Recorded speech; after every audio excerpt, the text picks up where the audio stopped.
Okay.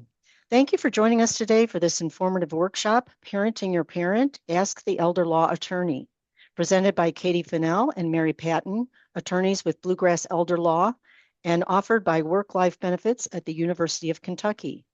Katie and Mary, thank you so much for your time today. Would you like to introduce yourselves and get started? Hi, I am Mary Ellis Patton. I'm a partner here at Bluegrass Elder Law, along with my friend Katie.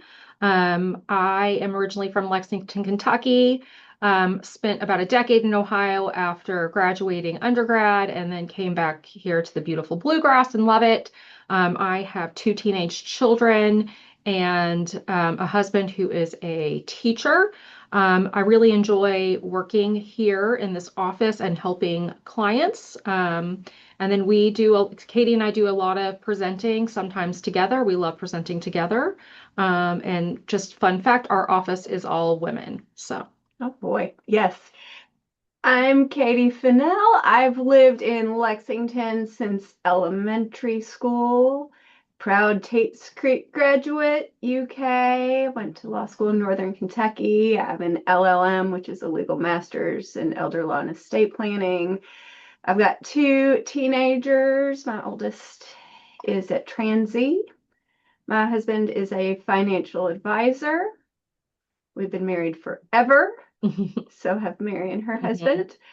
And, my closest family member was my grandmother, who's now deceased. And my husband was very close with his grandmother, who passed at 95. And so Mary and I both have a lot of personal experience in this area, taking care of elderly family members. We also own another business called Bluegrass Fiduciary Services. We don't really advertise it, but we are able to serve as POA, guardian, executor, trustee. So we do actively take care of seniors that don't have anybody else to step in and do that for themselves. So we do have a lot of hands-on experience and lots of hilarious and exhausting stories.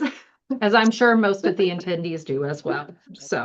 So I just want to remind anyone who's joined that we are going to have you put your questions in the chat, and I'll be asking them on your behalf. So to get us started with some just general information about elder law, want to take us through this? All right, we'll start. Sure. What is elder law? So we are essentially estate planning plus. So estate planning is wills, trusts, powers of attorney, handling probates, maybe some guardianship. And estate planning is really figuring out how to move your assets to the next generation. As elder law is more taking care of you during your lifetime. How are we going to preserve assets for your care down the road?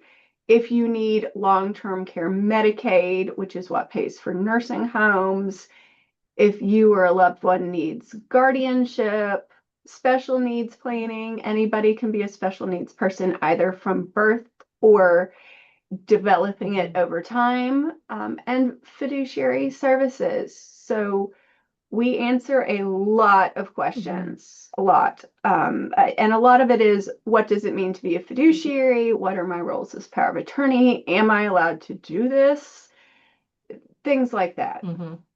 And so an elder law attorney is really somebody who focuses their practice in this area, and really is concerned with clients' abilities to function day to day, who's going to take care of them, and sometimes about finding just the practical thing. Sometimes it's not maybe a legal document, but a practical thing, or action to take to help make sure that those things carry through.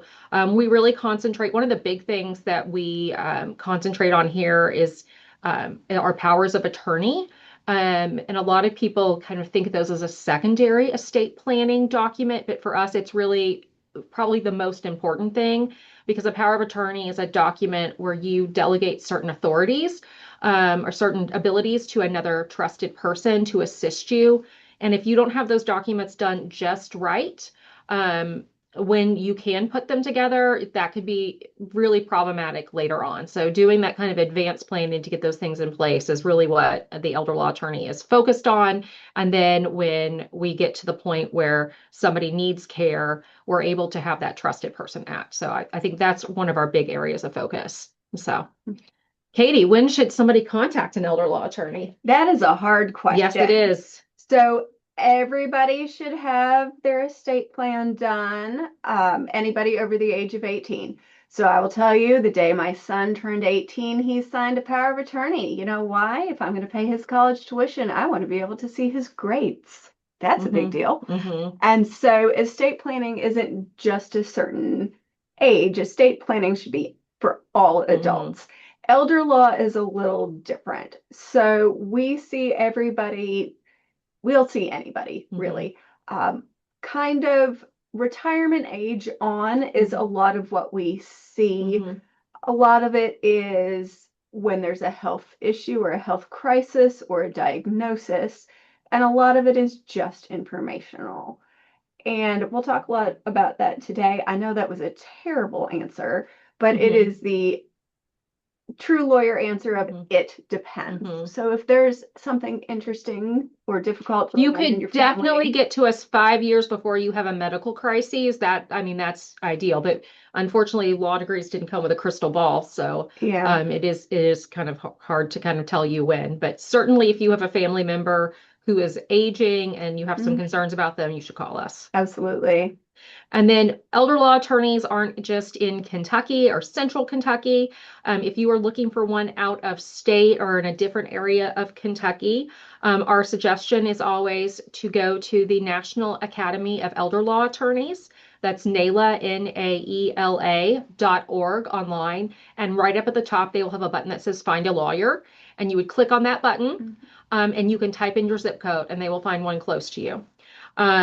NAELA is a really important thing for elder law attorneys. It is the attorneys who are members there have spent time, money, and energy really educating themselves about all these different areas of law.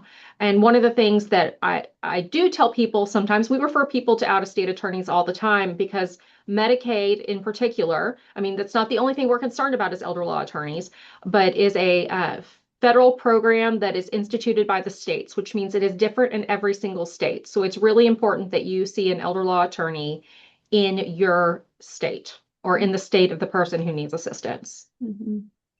Consultations.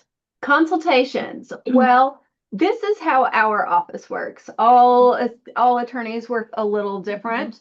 Our office schedules new clients with a 90-minute consultation. We do charge for them. It's 90 minutes of our time and our knowledge. Our fee is $500. And in that time, we're talking about your income, your assets, your family, your goals, your questions, your expectations, and we come up with a plan. So every consultation for us is different. We never know what we're walking into. So we assured Miss Hazel earlier that we get rapid fire questions all day long. So we have no problem with this format today. And sometimes people just want us to review their current documents. And if they're good and appropriate under the law and are still doing the things and distributing the assets the way the client wants to, then we're not going to redo them. If they need updating for some reason, there's been some updates to some of the statutes, 2018, and there's some big ones coming this year. We'll talk about that. And a lot of times we just get options. We get a lot of questions about how assisted living works or nursing homes or people that really just don't believe what the social worker at the hospital is telling them. All kinds of things. So at the end of that consultation, we will give you a piece of paper telling you what our suggested plan of action is. If there are action items on there that continue to involve our services, we will also give you a fee quote. We generally work on a flat fee basis with certain fees for different activities or different documents. If we are recommending something that we can't help you with, we typically will give you a referral to somewhere else. For example, we don't sell life insurance. So if we were talking about a need for life insurance or long-term care insurance, we would give you a list of individuals that can help you with that. So, yeah. Hazel, did you want us to kind of talk about the services that we do as Sure, if well? you want to run through those, that'd be great, and then we'll Yeah. get started. So estate planning really kind of is like where most people start with an elder law attorney. We do estate plans, like Katie mentioned, for people 18 and up. I would say most of our clients are 40s or up. The website was naela.org, naela.org. Sorry, I saw that question pop up. And so estate planning is going to involve doing your will, your powers of attorney, wills, powers of attorney, sometimes a trust, depending on what the needs are, um, and maybe a living will. Probate and estate settlement is the process of moving assets from the name of a deceased person into the people inheriting from them. That can either be through a will or through intestate succession, which is what happens when you don't have a will. Intestate succession has changed up quite a bit this coming year. There was a big statute, Senate Bill 50, that passed in Kentucky, and starting in July, we're going to have some different intestate succession. Trusts are kind of one of my favorite areas. There's all kinds of different trusts. And so really when we talk with clients, it's about figuring out what their goal is and seeing if a trust actually helps them meet that goal. You want to talk about asset preservation? Asset preservation, we're talking about preserving assets if somebody needs to go into long-term care. So the pay source for nursing homes is either private pay or Medicaid. So we're talking Medicaid asset preservation that has the 5-year look back. That's why Mary mentioned, we don't have a crystal ball, but if we're worried about asset preservation, we need to start 5 years or more before you need or your loved one needs nursing care. And that's a hard ask. Medicaid, so we do long-term care Medicaid. There's all kinds of different Medicaid programs. We can talk generally a little bit about all of them, although we tend to focus on the long-term care. Guardianship is the court process of unfortunately taking away people's rights for their own decision making. Guardian is of the person, and conservator is of the money. Sorry, not enough coffee today, y'all. We always try to avoid that if we can with the power of attorney. Really good POAs. Yeah.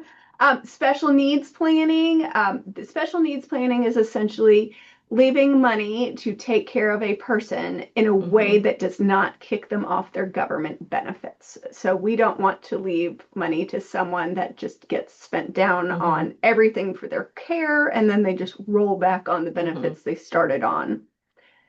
And fiduciary services is acting as a fiduciary. You're acting as a power of attorney, a guardian, POA, trustee, executor, and it's fiduciary means you have a legal responsibility. Essentially, if I'm Mary's POA, it is a crime if I steal all of her money and run away to the beach without her. That is correct. Yeah, I'll hunt her down. So, Mary, let me ask you real quick to clarify. You talked about that succession. That's if you don't have a will. Is that how? Can you explain that a little bit?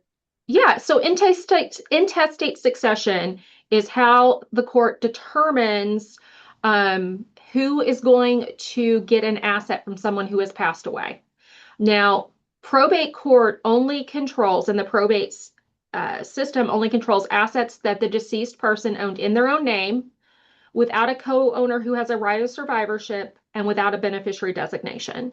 And so not everything passes through probate. So a lot of people will have retirement accounts and they will have a named beneficiary. So we're not talking about those things.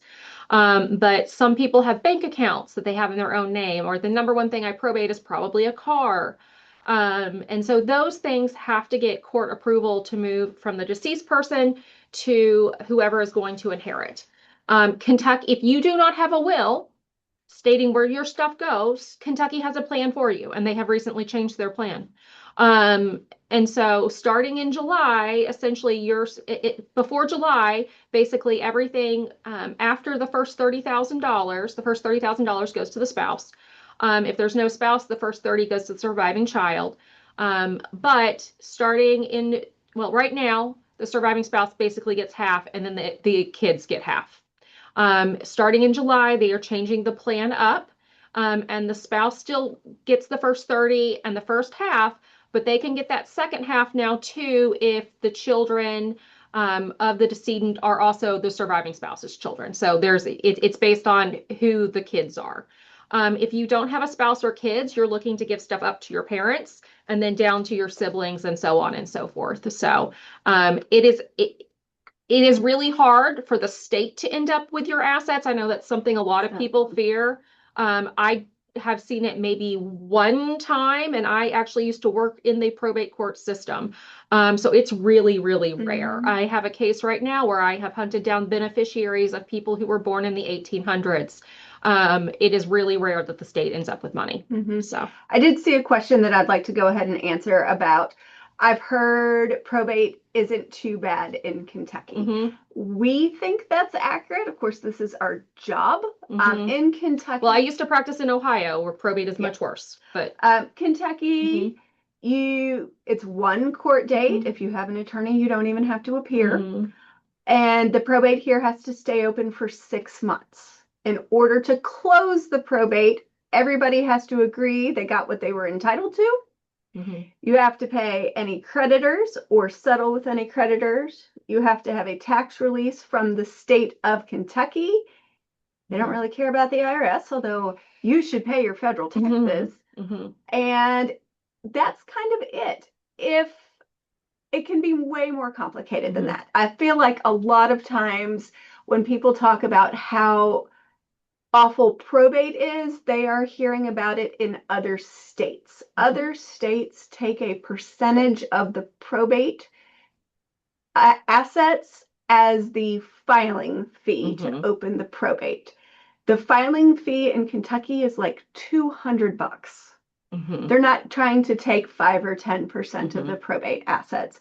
So I think a lot of it is a little bit of misinformation. Well, I joked that in Ohio, if somebody sneezed during a probate, you needed an affidavit, and somebody I think from Florida told me that you have to get permission from the court first. So, so every state's a little different. Kentucky actually has, when I started practicing here, after my time in Ohio, the first time I closed a probate, I said, "That's it." I was really surprised. So it is fairly simple here. That doesn't, some clients really want to avoid probate because they hear probate's bad. And so we'll talk about it. So sometimes avoiding probate makes sense because maybe they only have one asset that would normally pass through probate. And so we might add a beneficiary designation or add a co-owner on the car to avoid it. And so it's just really dependent. I wouldn't spend a ton of money trying to avoid it necessarily. It just kind of depends on everybody's individual situation. Yeah, it's to avoid probate. A lot of times you need a trust. Mhm. My kind of, and it's not Mhm. exact, but I generally say our cost to do a probate, our legal fees to do a probate Mhm. is very close to our legal fees to Mhm. do a It trust. is. So either you are paying me your cash now to do a trust, which you could be spending on something better Mhm. or different, or down the road Mhm. after you Mhm. pass away, Mhm. your assets could pay for the attorney Mhm. to help you with the And probate. some people want to just they want to give a gift to their children of not making it through probate. They want it to be less complicated, so they'll do the trust. And it just depends on what they want to do. Yeah. So, all right, Okay. Hazel, we're going to let you tell us what we're going to talk about now. Okay, well, we're going to start with, we did have the option to put some questions to me before today, so I want to get started with those first. And the very first one, and I get these same questions in my consultations a lot. Can you Mhm. explain the different types of trusts? Hazel, I'm going to take this one because I'm the trust girl. Um, I'm going to tell you there is as many types of trust as there are flavors of ice cream. And so generally there are two types of trust. Generally, there's revocable, which means you can change it. Sometimes it's called a living trust. And there's irrevocable, which means you can't technically you can't revoke it or change it. You can with a court order because lawyers have found the loopholes for everything. It's not as easy though. So those are the two main types of trust, particularly when we're talking about estate planning. The revocable living trust is the one that is really popular for skipping probate. Okay. That one is really great. For example, I do have one. It is not, there's nothing in it. But you might have heard me mention I have two teenagers. I don't want my two teenagers, if my husband and I die together, I don't want my teenagers running around with life insurance. Even I don't want them running around at 18 or 19 with life insurance monies or inheriting our house or something like that. So the revocable trust is a great thing that you can name as a beneficiary to hold all the assets. I like to think of it as a basket that I own during my lifetime, and I can put stuff in it and take stuff out. Okay. And then when I die, somebody, Katie actually is my second in line trustee after I think my dad. And so in that instant, Katie could be the one taking the things out and taking care of things for my kids, for example. A lot of people use that to skip probate. Your home can go in it. You can own bank accounts. It can own your car, things like that. The other type of trust that we commonly use is the Irrevocable Medicaid Asset Preservation Trust. There are different types of irrevocable trusts for life insurance and things like that, but we're talking primarily about asset preservation planning. That trust is irrevocable, which means, again, you can't technically change it without a court order. But that type of trust, if I was doing it, I would still own the basket, but even while I was alive, my trustee would be in charge of administering it. I lose the ability to tell her what to do with that type of trust. Typically, that trust is set up to hold. It's really great. I love it for real estate. For example, if I had a house, and I thought I was older, I wouldn't do asset preservation planning for me yet. I'm a little too young. But like my parents, even I think my parents are even a little young for this, but typically once somebody has retired or hits their mid 70s, something like that, I would consider putting real estate into this asset preservation trust. What's really great about it is it doesn't really change how the person lives in that property. They maintain the right to live there, do whatever they want to the house, pay their own taxes, insurance, etc. And when they pass away, it does the house skips probate and it would go automatically to my kids or whoever, and they would get step up in basis, which means they would inherit the house at the current value. So if they sold the house, they wouldn't pay as much in capital gains taxes. A caveat here, I'm not a CPA. Neither is Katie. Not a CPA. You should get your tax advice from a CPA. But the nice thing about that is once you put your house in this special irrevocable trust is after 5 years, if I went to a nursing home, it wouldn't count for Medicaid. So if I wanted to save that house for my kids or another family member, Medicaid wouldn't consider that house to be eligible because it had been in that trust for 5 years. That is a very, very special type of trust, which in my opinion should only be drawn up by an elder law attorney. I did have a client once who came to me because a coworker had had an irrevocable trust drawn up for his mother, and she copied it for her mom, but she didn't do it right. And it was a huge mess. And so basically she had spent 5 years just making a bigger and bigger mess that was nearly impossible to fix. So please, please, please make sure you talk to an elder law attorney and go through the whole situation before you go through that process. When you put a house in that trust, you can sell it. So if, say, for example, if my parents put their house in that trust and they decide they want to move to a smaller house, I can work with them to purchase a new home. But it depends a lot about who you have appointed as trustee. So the trustee is really going to have a moral responsibility to make sure, I said moral, not legal, responsibility to make sure that it's the right situation, that we're doing the proper thing and selling the house and purchasing a new one. Mm-hmm. And I'm going to jump in, Hazel, because some of the next question, I think, just goes along with what Mary talked about. And I've always heard that you should transfer your parents' house into your name at least 5 years before your parents go in a nursing home. Well, we don't know when that's going to happen. And there's a huge tax issue doing that. Possibly, yeah. Possibly, CPA. If you gift something, they own it for what you paid for it. So Mary's my mom now. I am a whole 6 months older than her. She is older than me. If I'm her favorite child and she gives me her house, I own it for what she paid for it 20 years ago. $50,000. Right. Yeah. And now it's going to sell for $600,000. There's a capital gains issue of $550,000. So if I sold that house, there's a capital gains on $550,000. Now, if mom dies and I inherit the house, I inherit it in today's dollars at $600,000. So if I turn around and sell it right away, no capital gains taxes. Gifting real estate is virtually never a good idea. The same goes for just adding someone as a joint owner. Same problem. Let's see. The other issue with adding a joint owner is if there is Medicaid estate recovery one day, Kentucky Medicaid could, I'm not saying they will because they kind of comes and goes in waves. They could file a claim, a lien against the property. And kind of the next part of this that says if you don't transfer the house, the nursing home may take your home after death to cover the bill. Yes, there is Medicaid recovery in Kentucky. So you can get on long-term care Medicaid owning a home. It's rare though. It is very rare. If you own it just by yourself. They're going to want to see evidence that you are actively trying to sell it.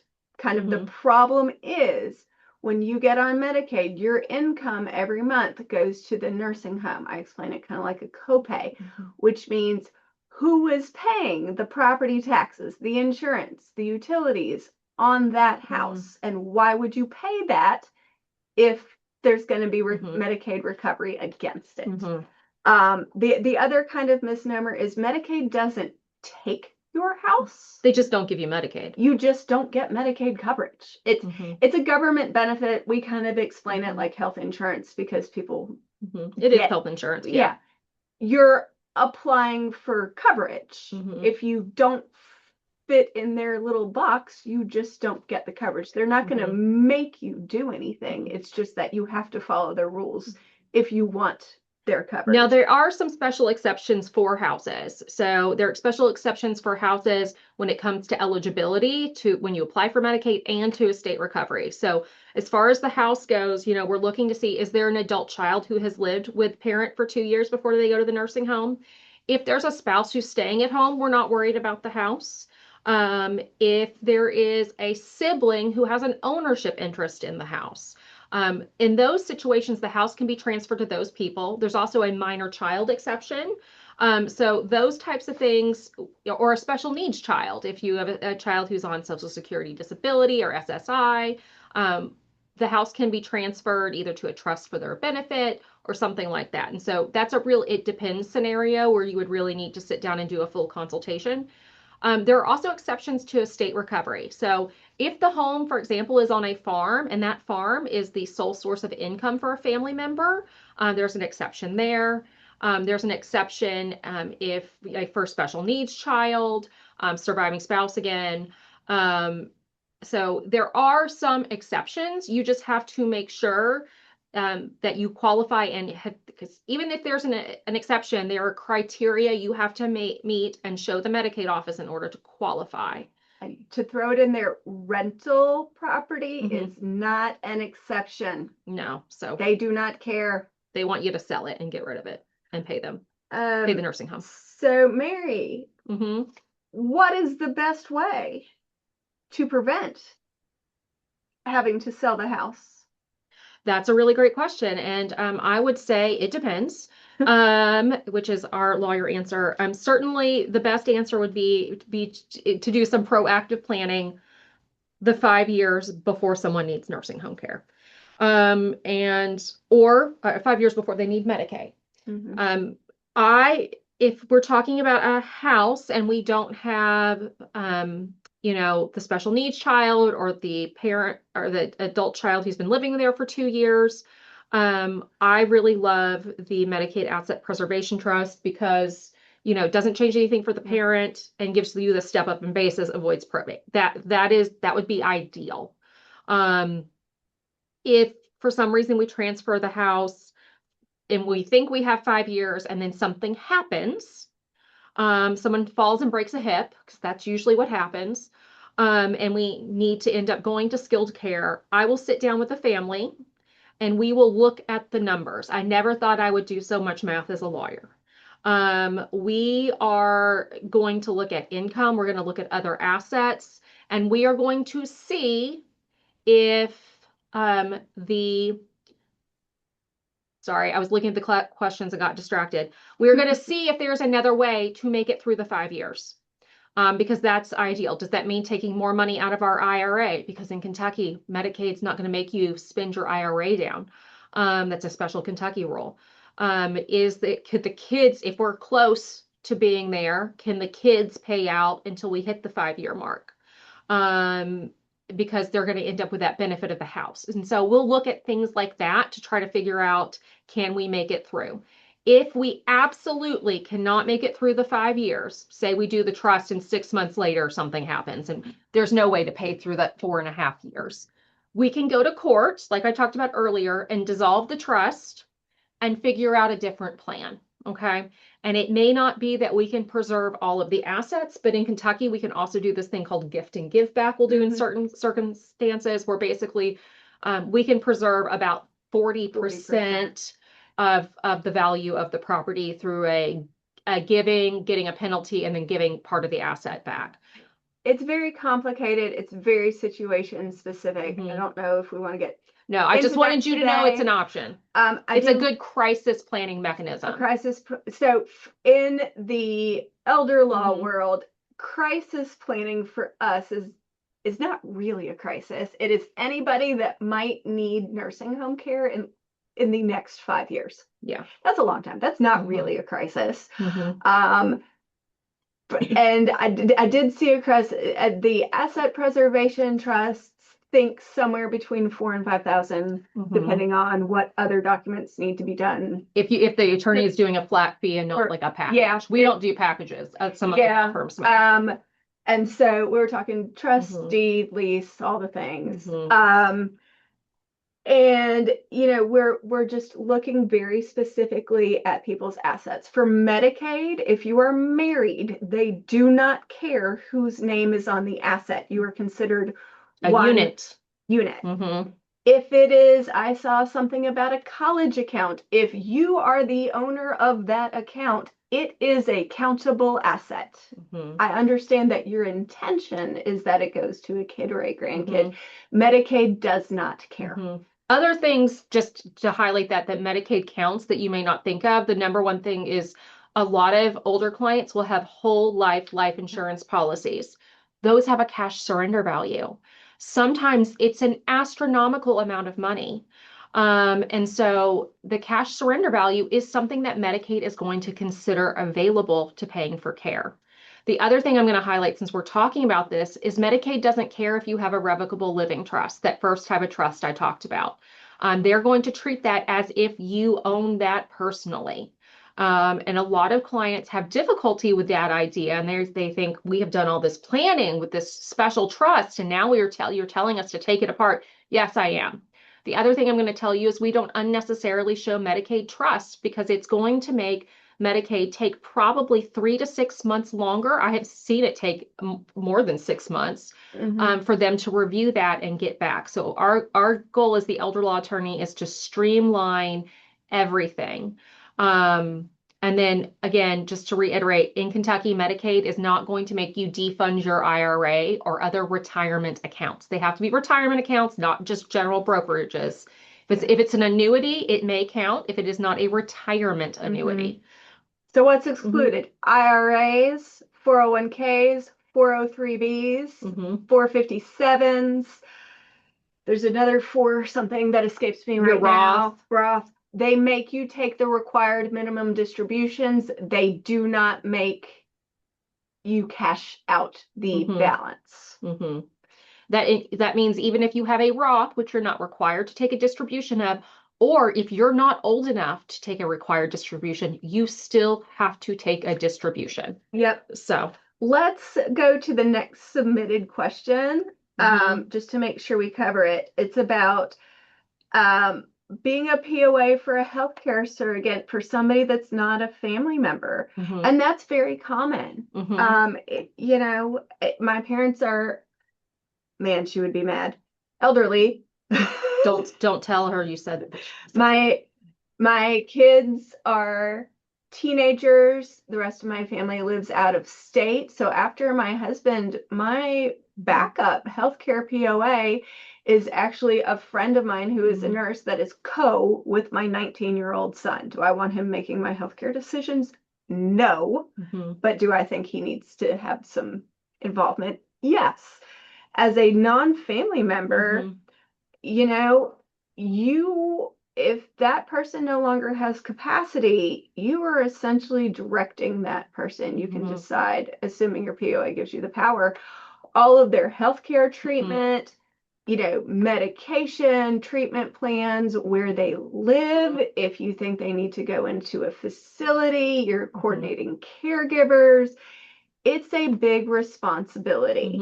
And in Kentucky, agents under a POA are automatically fiduciaries, which means you're required to act in that person's best interest. And I know you would. I mean, that person would not have appointed you if they did not trust you. When I talk to clients about who they're going to appoint, a lot of times, especially they may not have someone.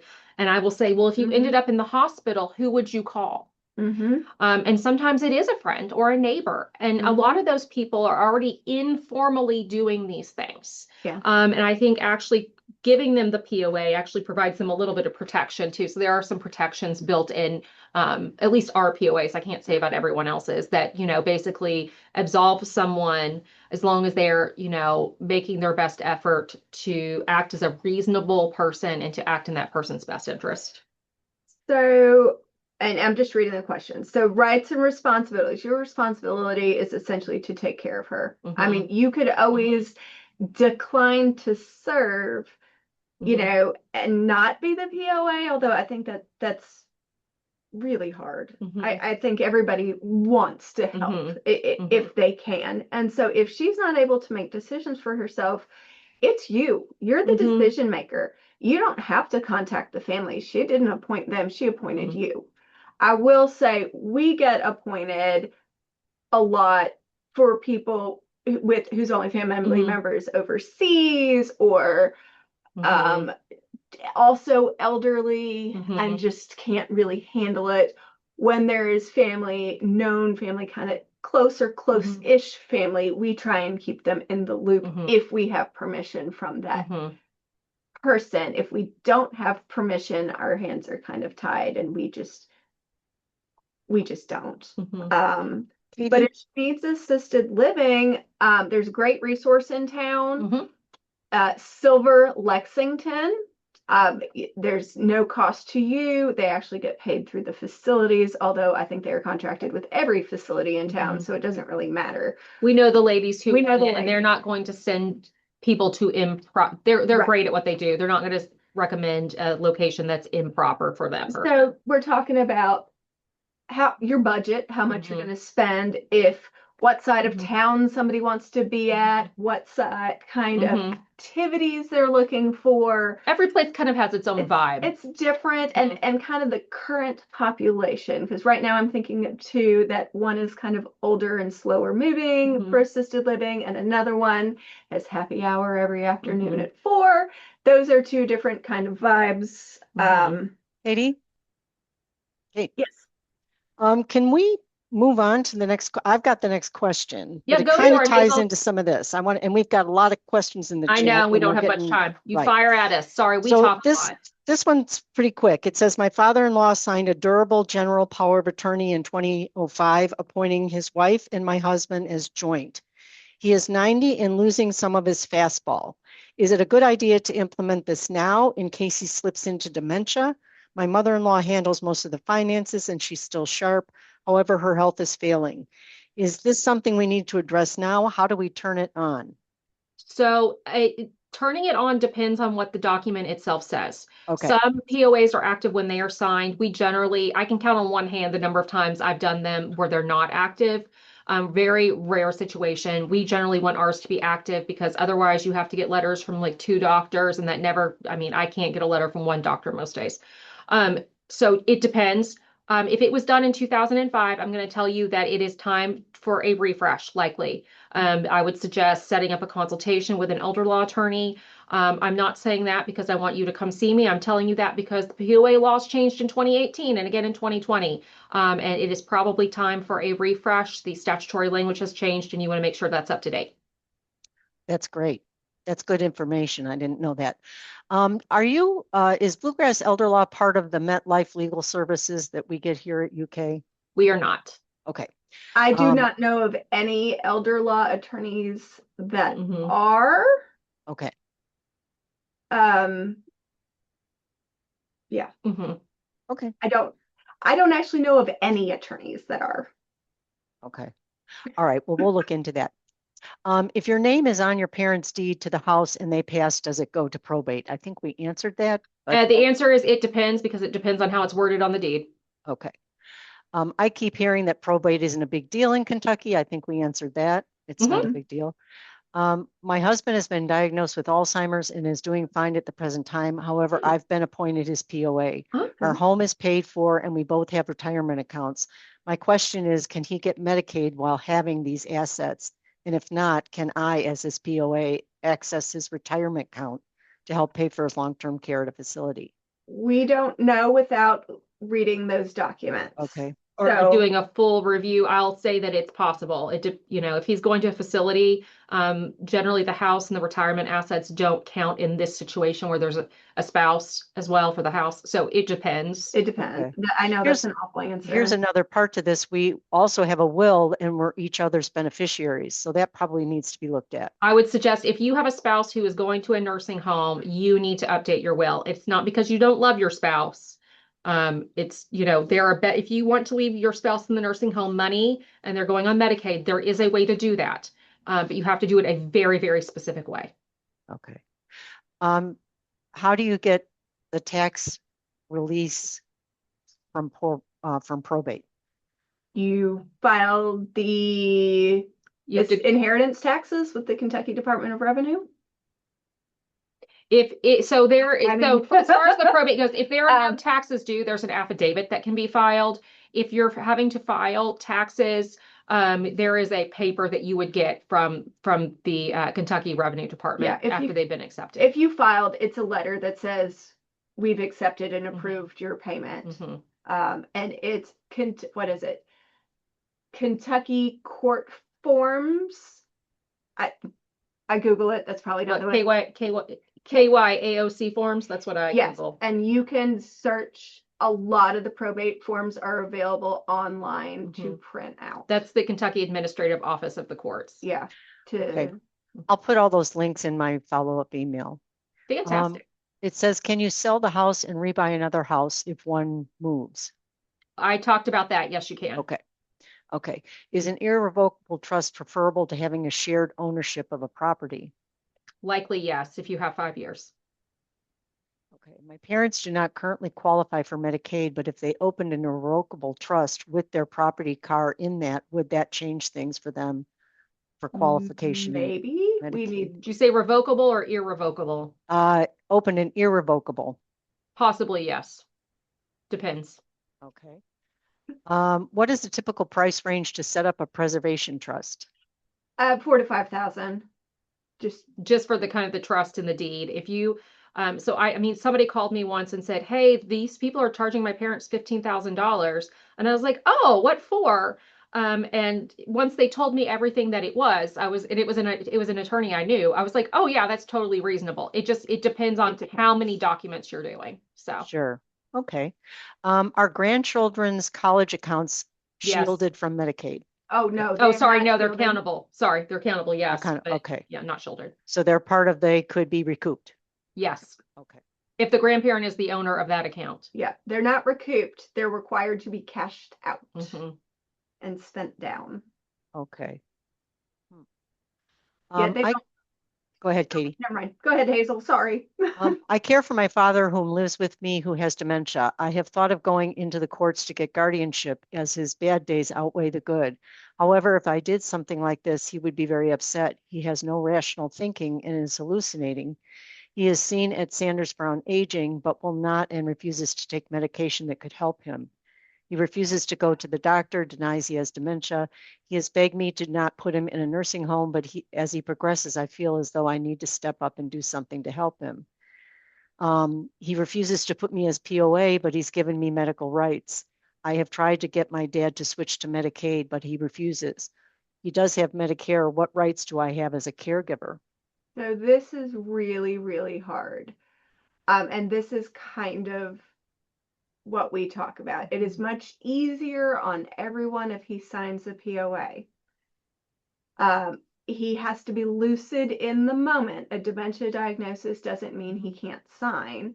He just has to be able to tell us some about his assets, that you're a trusted individual, he's okay making healthcare decisions, things like that.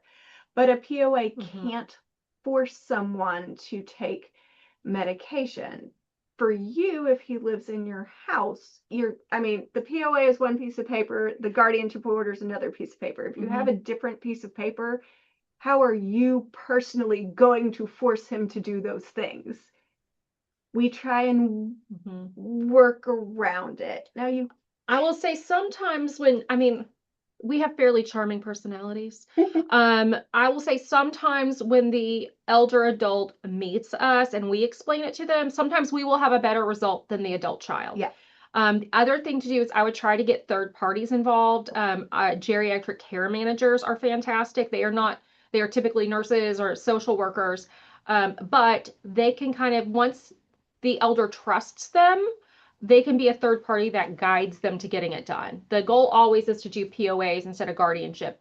Guardianship takes time, money, involves at least 3 attorneys, a doctor, a social worker, a psychiatrist, it's a big deal. And is annual reporting for the rest of that person's life. It's not ideal. It is not ideal. And sometimes it's also possible if the adult does not have a POA and does not have a guardian and something happens, that Adult Protective Services may step in and say they may start the guardianship process, or they may threaten to if they don't get a POA. And that's really hard, especially when they are combative. And that's just kind of normal. And unfortunately, it happens even when dementia patients are medicated. It's hard when they're living in your home. If it ever is too much for you to handle, you can, and it's not ideal, but call police, EMS, to have them taken to the hospital. They'll probably be put on a psych hold to try some medication. That's traumatic. I mean, any really of the possibilities are going to be kind of traumatic, and I don't have a great suggestion to avoid that. When I have to say, I get this in consultations quite a bit, this very scenario. This is it's unfortunate, but it's quite. And even if he agrees today, he might not agree tomorrow. And it's just we're just sometimes you have to find ways to entice the person. Just like my children were toddlers, and I'd be like, if you go to the dentist with me, we'll go do this. Yeah. You can't even really force a toddler to get in the car sometimes. Usually you can pick them up, which is the difference. You can't really pick your parent up and put them in the car typically. Most of us don't have that strength, but yeah. I don't know if there's just not a good answer. There's not a good answer. Hazel, if you have a better answer, I'd love to hear it. I don't, but I love the geriatric case managers, and I'll include them in my love resources. them so much. They solve so many problems for me. A lot of people don't know what that is, but I'll follow up with that. Okay. My dad has long-term care Medicaid and has a small $5,000 insurance policy I pay monthly, in which I'm the beneficiary. Will Medicaid take the policy, or should I make the funeral home the beneficiary?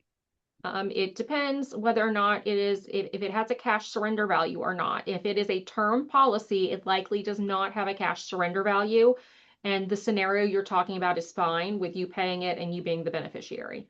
Okay. Yeah, if there's a cash surrender value of it, that cash counts in the $2,000 he's allowed to have. I just want to make sure that your monthly premiums aren't making that cash value put him over resourced. If they are pushing it and are going to make him over resourced, working with the funeral home is a great idea. You will probably have to irrevocably assign it, and then you'll have to give that to Medicaid.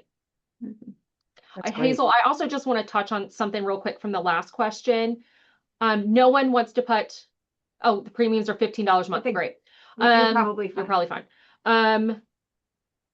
Nobody wants to put their parent in a nursing home. Nobody grows up and thinks, I want to go to a nursing home one day. And there are certain things that adult children can do and that you can do. Home care, if you have 24-hour home care, it is incredibly expensive. It is way more, it is about 4 times more expensive per month than going to a nursing home. And there becomes a point, I think, in a lot of adult children's lives where they have to realize that it's actually better for the parent to be in the facility, where it's safer. You can actually go back to having a parent-child relationship. You're as the caregiver yourself, you're not exhausted all the time. It's really hard. Katie doesn't cry, but I will cry with clients when we reach that, or clients' children when we reach that conclusion. Katie would probably cry too at the right point. I'm a very nice person. I'm just not a crier. Yeah. It's real tough. But I just wanted to say that, and I tell a lot of adult children that if you need somebody to tell you it's okay and to take the guilt away, I will do that. We do that a lot. We do it a lot because it becomes a point where staying at home is untenable. And if your parent tries to make you promise to never put them in a home, it is okay to say, Mom, Dad, I cannot make that promise. That is a huge request that you can't guarantee, and that you will do your best. And it will put a lot of guilt upon you. I mean,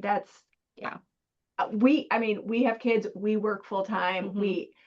We couldn't do it. No. And this is our job. I know I couldn't, even that neither of our houses are set up for somebody like an additional person to move in. And I just want to say too, I think what's important is that people kind of at least educate themselves on what's involved in nursing home care as far as getting it, because I get calls from people who, they think that they just go there and get in. So there's a lot of education around it. This has been really helpful. I'm going to keep going because we're really running close on time. Does Medicaid count an IRA for retirement? No. Except you have to take the income and it counts towards your copay. Okay. You said if they give the home to a child, they would pay capital gains tax on it. Is that only if the child will be selling the house? If the child is living there now? If they keep it and give it to their child, but upon their death, there's not an issue. Keeping in mind that if child owns the house, parent should not be paying any expenses on the house, property taxes, insurance, utilities, maintenance, any of that, because you don't. If they are living in the house that you own, you can have them pay rent, but you need to have a written agreement. Written. Notarized is preferable. Yeah. Okay. I want to go back and ask on we're out of questions in the chat, so I want to go back to the one we were asking, how to find a social worker. We talked about the case managers, right? Is that what you would recommend? I love a geriatric care manager, or I would tell you to call Hazel. The senior center has some social workers, although they're fabulous. They are a little overwhelmed, but they're great at resources. And Hazel can also tell you the Bluegrass Area on Aging. The Bluegrass ad puts out a Pathways book every year with senior resources that's free. Is it online? It is online. Hazel, it is online. It's digital too. Okay. So how do you make sure that she follows the doctor's no driving rule? Do you have any idea about the law around driving? You call, you can actually contact the Department of Motor Vehicles or the Kentucky Transportation Department. There's a link. Hazel, I'll send it to you, where you can go and report someone who needs to have their driver's license taken away. Are they going to, if it's dementia, are they going to remember that they don't have their license and they're not supposed to drive? Mm-hmm. And so we talked about this with Hazel a little bit. Mm-hmm. Disabling the car, taking the keys, unplugging the battery, pulling the spark plugs, you name it. Mm-hmm. We've done it. You can also remove the car and tell them that the car is in the shop. If they have dementia, just keep telling them. However, just keep in mind that we live in a very internet friendly world and have a lot of seniors even who can do that. And sometimes they will buy themselves a new car on the internet and have it delivered, or they will call Enterprise to have them pick you up. I'm sure when you take the keys and you're going to get cursed out, Yep. you are going to get yelled at. But you know, the other thing you can do is if they get in that car and start driving, you can call the police. Now, yes, you can call the police. There are some community resource officers here in Fayette County, and their job is just to kind of engage with the community. And I've suggested that to have an officer, just a visit. Nice to meet you. I've heard the doctor says you should not be driving anymore. I've come to ensure that, whatever. There's, I can't remember her last name, Dawn, one of the sergeants, this woman, she just does a really, and they all do a really good job. And your loved one and your parent, and you could say it really needs to be a woman, or hey, would you send me like a cute young guy that could be the grandson to talk her into whatever. I mean, give me the keys. And they're happy to do it. I'm not saying it's going to happen today, but I think the other thing is utilizing resources that are there. We have IT and Bluegrass here in Fayette County, and you also have Uber for seniors. I mean, there's a couple of different options, but that's a really tough one. The driving is the last hold on independence. Yeah. Well, we are out of time. It is 12:59. This has been fantastic. I appreciate you. I'm sure all of our attendees appreciate it. I'm going to send out the resources. Great questions, great answers. Wonderful. Can't say enough. And thank you so much. Appreciate you being here. And we will see what other things come out of this, because we know there's a lot of interest in the topics that you ladies are experts at. So thank you, Mary, and thank you, Katie, and thank you, everybody, for joining us today. All right. Have a good day, everyone. Bye, y'all.